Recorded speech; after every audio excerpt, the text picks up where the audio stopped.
Hi friends, இன்னைக்கு வீடியோவில் வந்து பாபி ஃபிஷரோட one of the best positional play தான் பார்க்க போகிறோம். நம்ம சேனலுக்கு இப்போ தான் நீங்கள் ஃபர்ஸ்ட் டைம் வரீங்க, இல்லை செஸ்ஸை பற்றி நீங்கள் நிறைய கற்றுக்கணும் அப்படின்னு நினச்சிங்கன்னா மறக்காமல் சேனலை சப்ஸ்கிரைப் பண்ணி பக்கத்தில் இருக்க ஃபாலோ பட்டனும் ப்ரெஸ் பண்ணிக்கோங்க. ஸோ இந்த பொசிஷனில் பார்த்தீங்க அப்படின்னா ஆப்போனண்ட்டுக்கு இருக்க வீக்னஸ் என்ன அப்படின்றத ஃபஸ்ட்டு பார்ப்போம். ஸோ பொசிஷன் பார்த்தோம் அப்படின்னா மிடில் கேமை பொறுத்த வரைக்கும் ரூக்ஸ் அண்ட் குயின் வந்து வெல் கனெக்டடாக இருக்கணும். அது ஆப்போனண்ட்டுக்கு ஒரு வீக்னஸ். அதே மாதிரி பார்த்தீங்க அப்படின்னா பாபி ஃபிஷரோட பீசஸ் எல்லாமே வந்து ஆக்டிவ் ஆயிடுச்சு. காஸ்ட் லிங்க் ரெடியாக இருக்குது அண்ட் ரூக்ஸும் கனெக்டடாக இருக்குது. பட் ஆப்போனண்ட்டோட பீசஸ் எல்லாமே வந்து ஓரளவு ஸ்டாக்னட்டாக இருக்குது. இதை வந்து எக்ஸ்ப்ளாய்ட் பண்ணணும் அப்படின்னு பாபி ஃபிஷர் நினைக்கிறாரு. இந்த இடத்துல ஒரு சாக், பிஷப் சாக். ஸோ இது வந்து ஒரு பெரிய ஒரு இம்பேக்டை க்ரியேட் பண்ணுமா அப்படின்னு நீங்கள் நினச்சிங்க அப்படின்னா இதை நம்ம அனலைஸ் பண்ணுவோம்.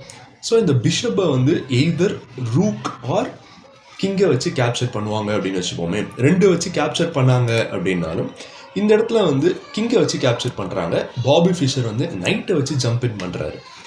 ஸோ கிங்குக்கு இருக்க ஒரே ஆப்ஷன் என்ன அப்படின்னு பார்த்தீங்கன்னா கிங்கு பின்னாடி போகலாம் ஆர் குயினை மூவ் பண்ணலாம் அப்படின்னு பார்த்தா ரெண்டுமே நடக்கிறதுக்கு வாய்ப்பு இல்லை. ஏன் அப்படின்னு பார்த்தீங்கன்னா குயின் வந்து கம்ப்ளீட்டாக இங்கே ட்ராப்டு. பானை வச்சு கேப்சர் பண்ணாங்க அப்படின்னா குயின் வந்து காலி, ஏன்னா ரூக்கோட கனெக்ட் ஆகலை.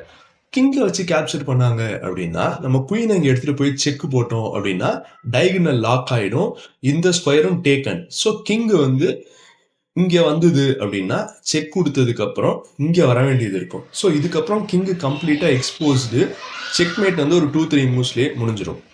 ஸோ இந்த இடத்துல ஆப்போனண்ட் வேறு வழி இல்லாமல் வந்து பானை வச்சு கேப்சர் பண்ணுறாங்க. இந்த இடத்துல பாபி ஃபிஷர் ஸ்ட்ரைட்டாகவே குயினை கேப்சர் பண்ணி இன்னொரு 5 to 10 மூவ்ஸில் வந்து கேமையும் வின் பண்ணுறாரு. ஸோ எஸ், இந்த மாதிரி இன்ட்ரெஸ்டிங்கான வீடியோஸ்க்கு மறக்காமல் சேனலை சப்ஸ்கிரைப் பண்ணி பக்கத்தில் இருக்க பெல் ஐக்கனும் கிளிக் பண்ணிக்கோங்க. வேறு ஏதாவது ஒரு பிளேயரோட பர்டிகுலர் கேமோ இல்லை ஸ்பெஷல் மூவ்ஸோ வேணும் அப்படின்னா மறக்காமல் கீழே கமெண்ட் பாக்ஸில் சொல்லுங்கள். தேங்க்ஸ் ஃபார் வாட்சிங் அண்ட் பை.